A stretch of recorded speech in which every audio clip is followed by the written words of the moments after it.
Hello, welcome to Mr. E's Watch Reviews. Today we have a Memorial Day special. We are going to feature my great grandfather's watch that he bought with his winnings from a poker game with the great Babe Ruth, as the family story goes. All right, so we have here the box that the watch originally came in. Henry C. Mueller Jewelry Company, East Hampton, Connecticut.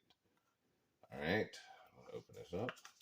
Now, this did not originally come with the watch. Neither one of I don't know. This may have. I don't think so. I think this was added later, but this is the watch itself. My grandfather's name was William Pine, so he had his initials engraved in it.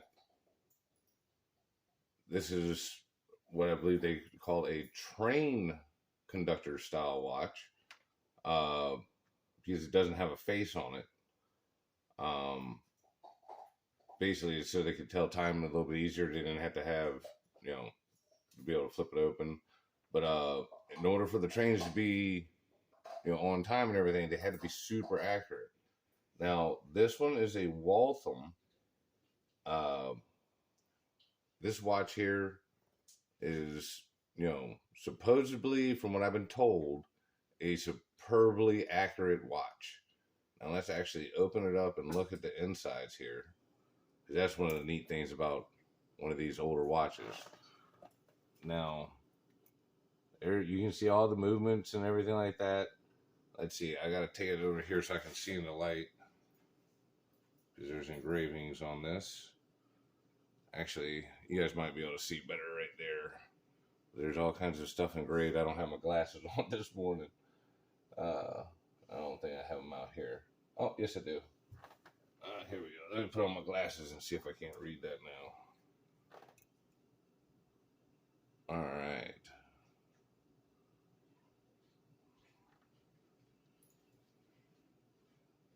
Okay, Waltham.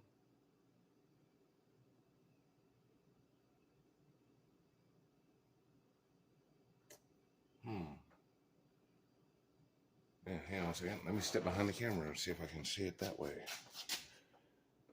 There we go. There we go. 17 Jewels, a WWW company, Waltham, USA. All right. Well, I'll tell you what, you guys. Let's go ahead and see if we can't wind this bad boy up. Oh, there she goes.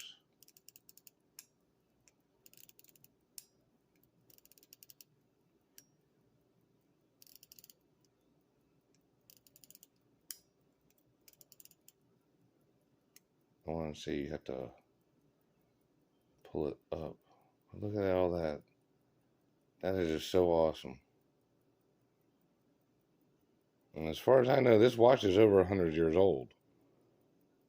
I'm not absolutely positive. Let's see what are those numbers up there.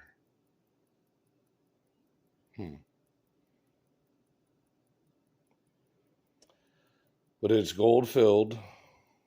You see there's some writing in here. Yep. 14 karat gold filled. Waltham Colonial. Yep. I don't ever take this watch out, do anything with it. It stays in my safe, obviously, for certain reasons. Of course, now you guys are going to be like, well, Ed, you mentioned something about Babe Ruth. Well, this is the family story as I get it. Essentially, my great-grandfather, William Pine, and we'll go kind of way back, but was originally drafted into the Army. Once he got news of this, he hauled ass down to the enlistment office for the Navy, because he did not want to have to be fighting in the trenches. He figured it was better to be on the boats. Well, at any rate, at some point later, I believe, again, I'm not 100% positive on all this, because unfortunately my grandparents are dead. my dad knows the story, but he's not quite all there himself these days. So, there we go. That's how you set the time. Yeah. Let's see. Let's check.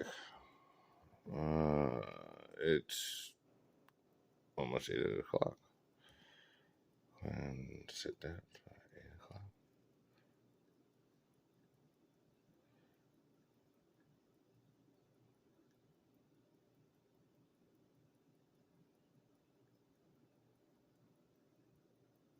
Date on the news. Actually, I'm a little bit past. Damn it.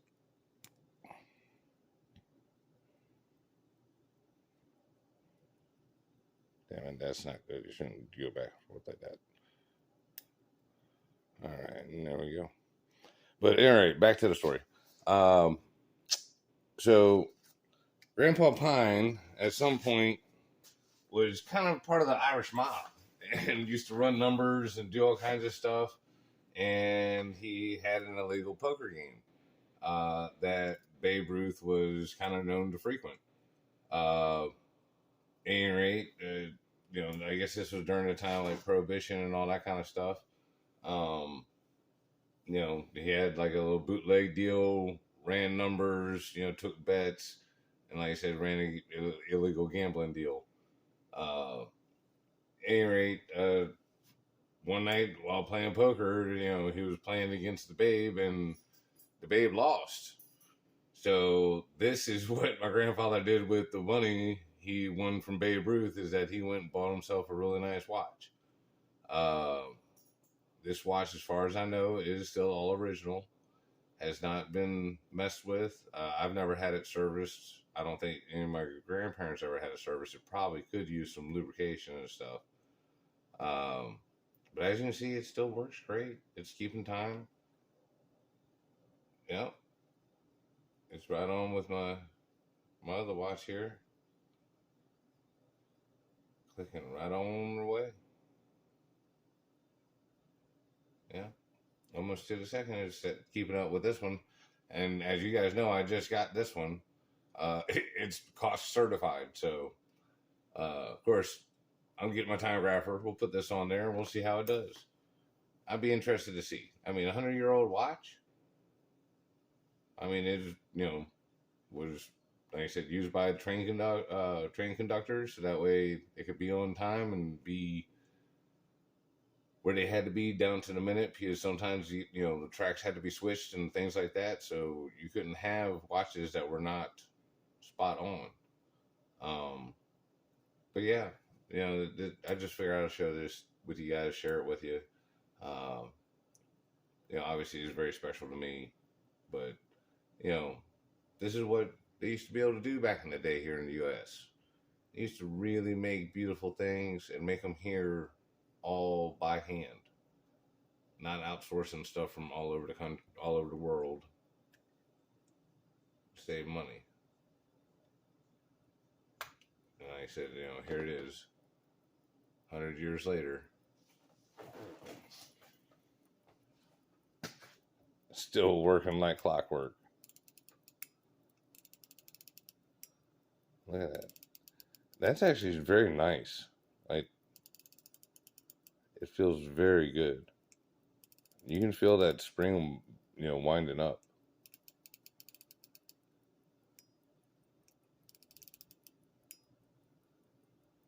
Just such a beautiful watch. If anybody else happens to know a lot more about Waltham, USA, or if they're still around, please drop it in the comments and let me know. All I was able to find was, a couple of antique stores was able to tell me a little bit about it. Of course, they wanted to try and buy it for like next to nothing, which that ain't happening. But yeah, whenever you walk in somewhere and somebody's like, "Oh yeah, this and that," and "Oh, it's really not worth that much," you might want to get another opinion, because as far as I know, the watch, back then was valued about like $250, $300 roughly. So not nothing super expensive these days. But I mean, I would just have a hard time understanding why a 100-year-old watch is only worth $300, especially one that was actually made in the USA, you know, kind of right around somewhere around the turn of the century type deal. Or, at least the 1920s, which, again, we into 2020, so it should be right around the 100-year-old mark. All right, man. Well, I really appreciate you guys watching and everything like that. I hope you enjoyed. Have a good Memorial Day weekend.